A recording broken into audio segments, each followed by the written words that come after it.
ለባሎች ሚስቶቻችሁ ማለት ነው ወደ ቤት ወደ ውጪ በሚወጡበት ሰዓት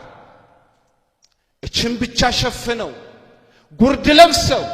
ወይንም ተወጣጥረው ወይንም ቅርጻቸውን የሚያመላክት ልብስ እየለበሱ ማለት ነው እንዲሄዱ ስንፈቅድላቸው ወላሂ ወንድነት አይሰማን ያ ወንድነት አይደለም ሚስትስ ኮነች ድረስ ልትሰማ ልታዛ ትእዛዝ ልትቀበል እስላም የሆነ ማለት ነው ልብስ ልትለብስ ለልጆቿም ነገ ተምሳሌት እንድትሆን ማለት ነው መቅረጽ ያንተ የወንድነት ስራ ነው ዛሬ ሚስቶቻችን በምን አይነት አህዋል እንደሚወጡላችንም እያየን ነው አይደል እንዴ እቺ ትደረጋለች ወይ ማሻአላህ እከሌኮ ሂጃብ ትለብሳለች ይባላል والله አንተ ነህ ሂጃብ ያልከው አላህ ዘንድ እሱ አይደለም ሂጃብ ብሎ አላህ ይጠራ ያንን አይደል እቺን ብቻ ማሰር አይደለም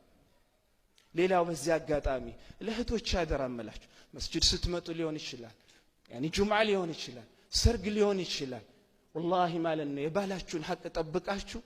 ባላችሁን ጠይቁ ሚስት ሽቶ ተቀብታ ስትወጣ ማለት ነው ለምንድን ነው ዝም የምትላት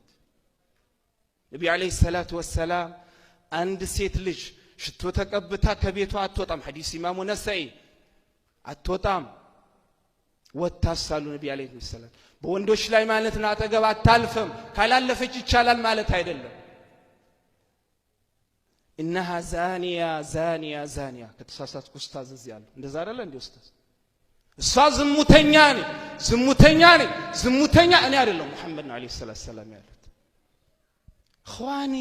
መጀመሪያውን እኮ እኛ እስላማዊ ህይወት ስላልኖርን ነው ቤታችንን እስላማዊ ማለት ነው ነገር ላይ ስላልገነባን ነው